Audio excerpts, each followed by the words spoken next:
Hi, I'm Maggie from maggiescrochet.com, and in this video I'm going to show you the basket weave cowl.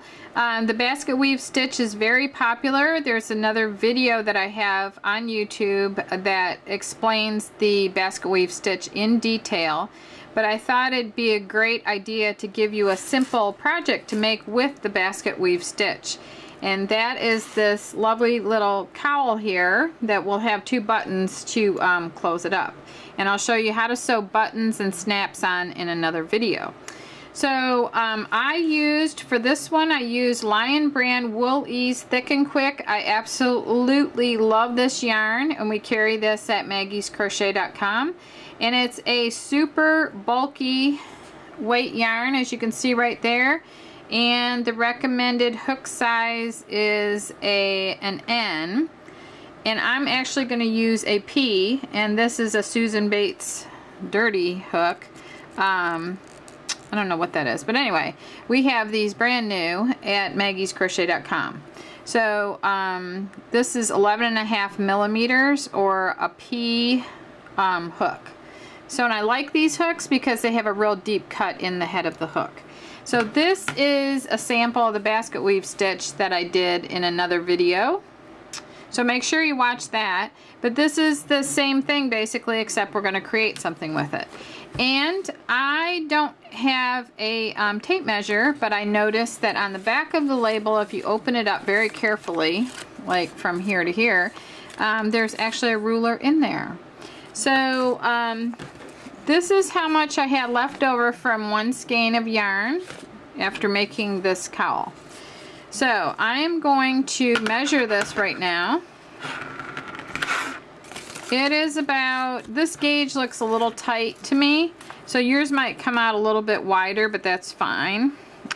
This is 6 inches wide, and I'm going to fold it in half to get my length, since I don't have a long tape measure.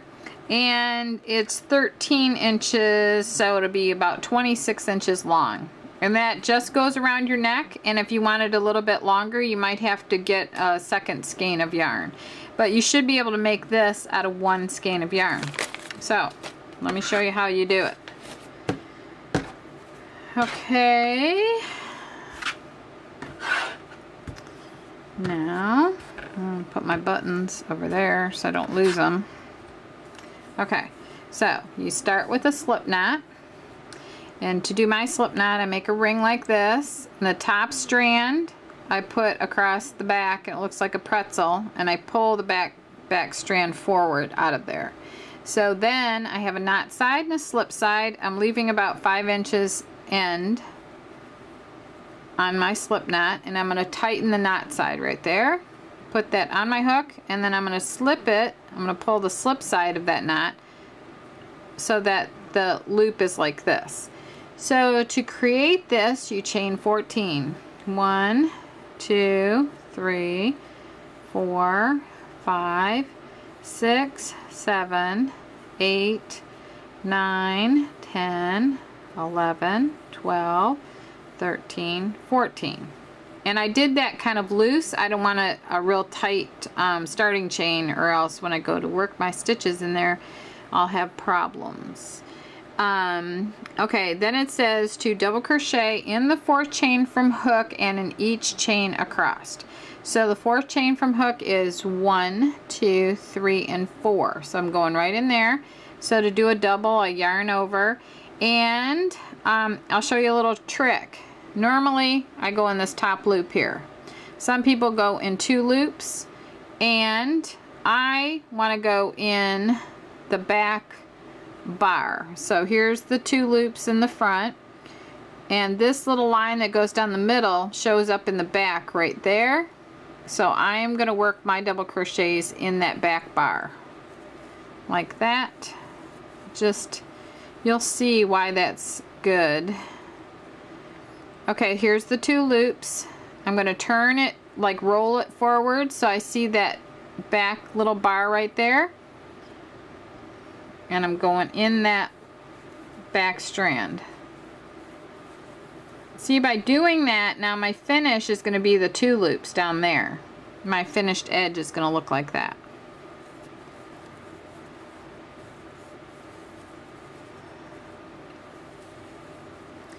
These would make great gifts for Christmas. I almost think that you can get one of these done easily in under an hour because of the big hook, the big yarn, and you're only chaining 14 here, and you're only working across 12 stitches. So I'm continuing working double crochet stitches in each chain across, and see how that nice little double loop is there? So it's a great finishing edge there. Yesterday I was doing a video and my nails were a little messed up. So I had to stop my videos and go get my nails done. And I told the ladies there, Amy from Vivian Nails 2, that I would mention them in the video. They're in Kernersville, North Carolina. And they are on Main Street, and it's called Vivian Nails 2. And it is the best place to get your nails and pedicure done. They are just amazing over there. And the nails stay on longer than anybody else I've had do my nails. I just love them. And they're really sweet. So, okay.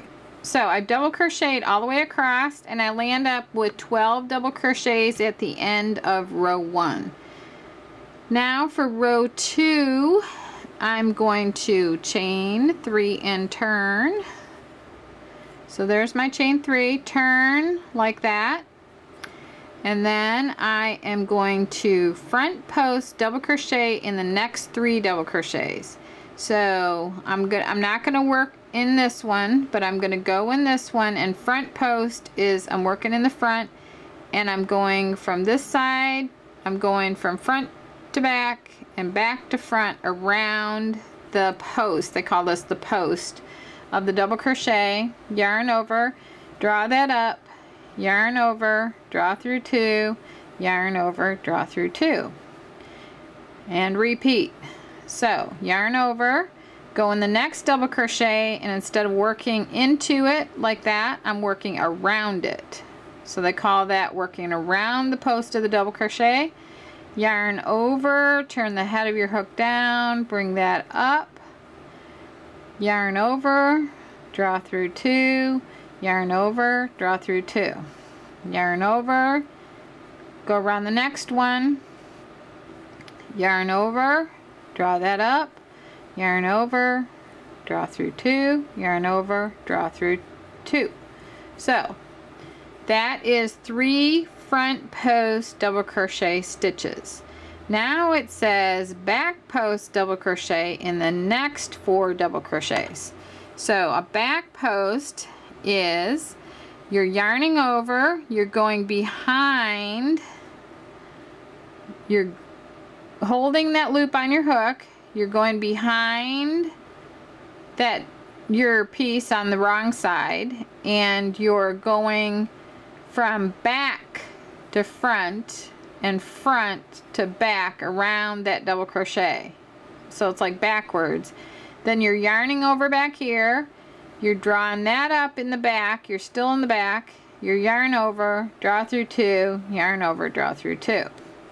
So that's why it's called a back post double crochet. So yarn over, I'm working from the back side, I'm going from this side to that side, which is back to front, front to back, around that double, yarn over, draw that up, yarn over, draw through 2, yarn over, draw through 2. Yarn over, I gotta go around the next one, go in the back, and I'm wrapping around that, the hook here, drawing that up, draw through 2, and draw through 2. See? That I've worked around the back, from the back side. Okay, then going in the back of this one from this side to this side, yarn over, draw a loop up, yarn over, draw through 2, yarn over, draw through 2. So now I have 3 front post double crochets and 4 back post double crochets. Now it says to work front post double crochet in the last 4 double crochets. So from this side to that side, yarn over, bring that through, draw through 2, draw through 2, and then yarn over, go from this side to that side. See, I'm going front to back, and then I'm in the back, I'm coming from the back to the front around the post of the double crochet. It's like around the side of it.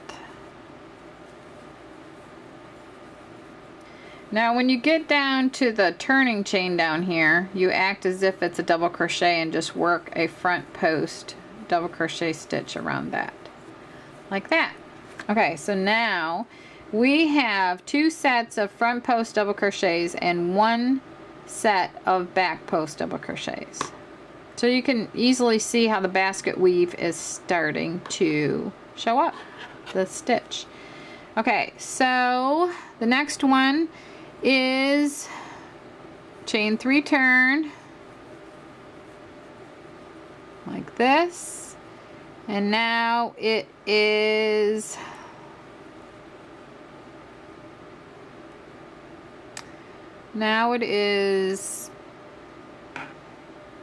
front post double crochet in next 3 double crochets. So I go like this. See, this goes like this.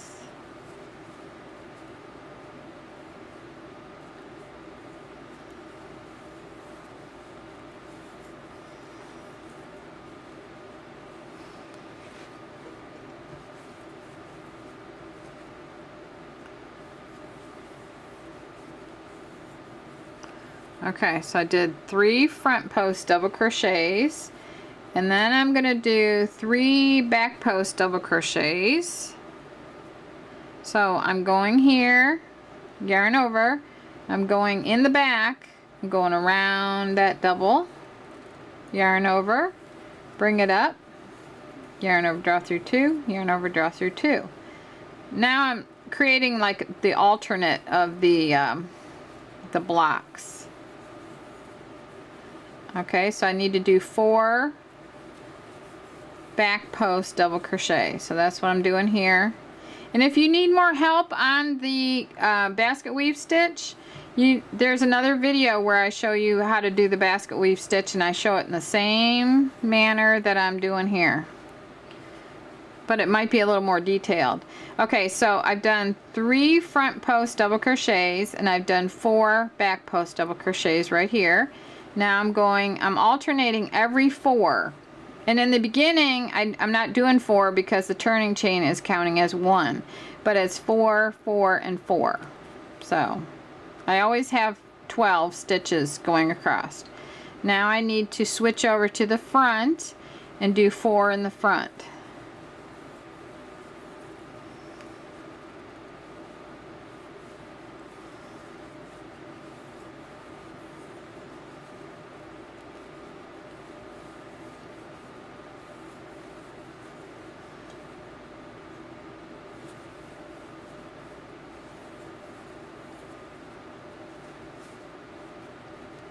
Okay, so at the end of row 3 it looks like this.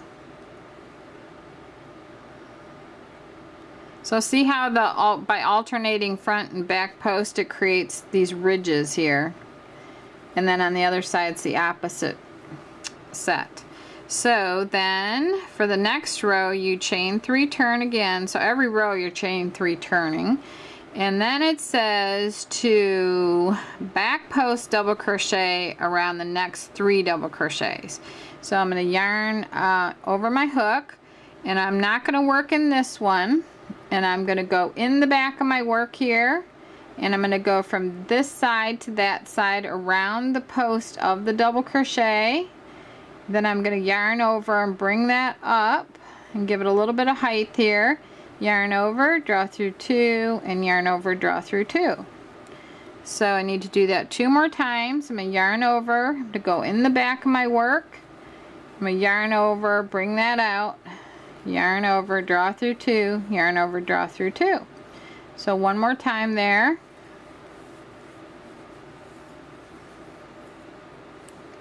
Now I'm going to do 4. You know that every other group of 4 you're going to be doing the opposite. So if I start out doing back post here, you know that you're going to go to front post here. Okay, so front post here 4 times. After doing the back post, you'll start thinking that the front posts are super easy. It's fine though. Once you get the hang of it, it's not that bad.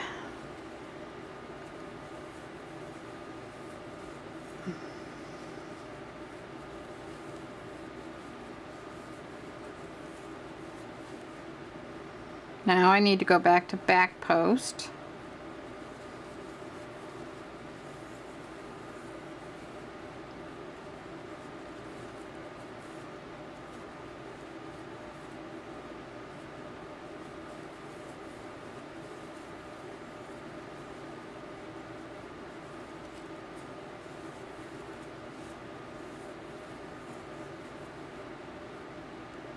Okay, so when I do a back post around my turning chain, I'm acting as if that's a double crochet, a regular double crochet, and I'm just gonna go, I'm in the back of it, and I'm going from this side to that side. I'm yarn over, draw that up, and then I complete my double crochet stitch like that.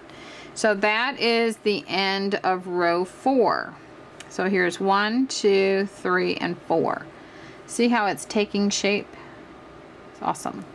So then you just repeat row 4 again. Row 4 and 5 are the same. And now you have 2 sets of front post here and a set of back post. But right here on row 5, you have to do a back post double crochet. So you're going to go in the back like this.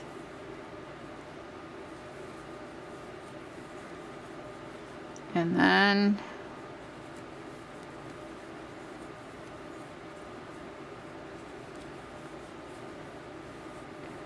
okay, there I've done 3 back posts, and then you do a front post.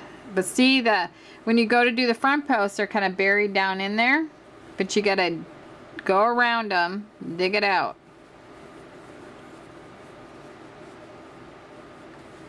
Because it's alternating, the stitches are alternating back and forth, and that's what creates the basket weave look.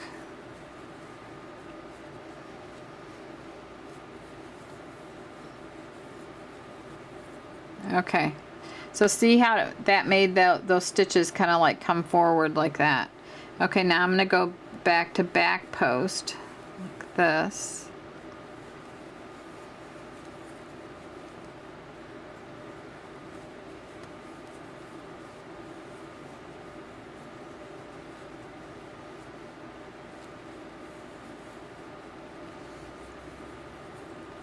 Okay, here's the turning chain again. I'm going to do a back post around that. Okay, so see how that turned into the basket weave stitch. It's so awesome. So you continue doing this until you get to the 26 inches or the length that you want to go around your neck. So then that's all you do, and when you get to whatever row you want to stop at, when you get to the length that you want, you will just yarn over,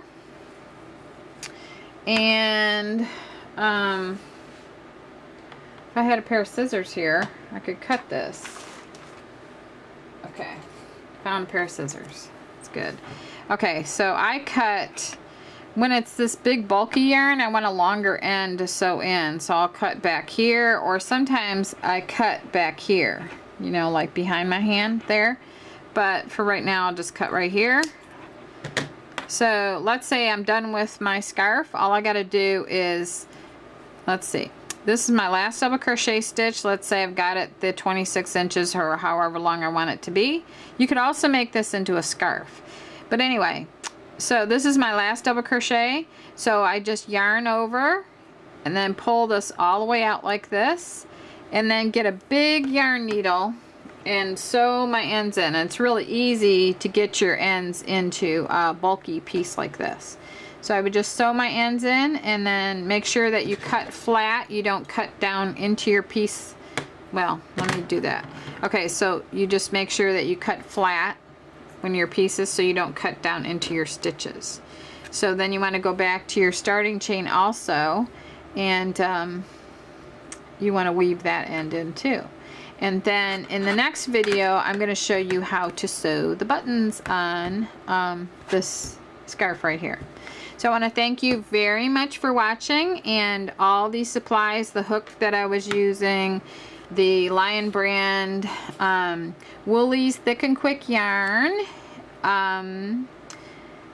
are available at maggiescrochet.com, and I hope that you come and shop with us, and I hope that you subscribe to our channel, because we're having new videos come out every single week. And if there's anything that you need help with, we do a lot of requests, and I try to cover all those in a video. So thank you so much for watching, and enjoy your crochet.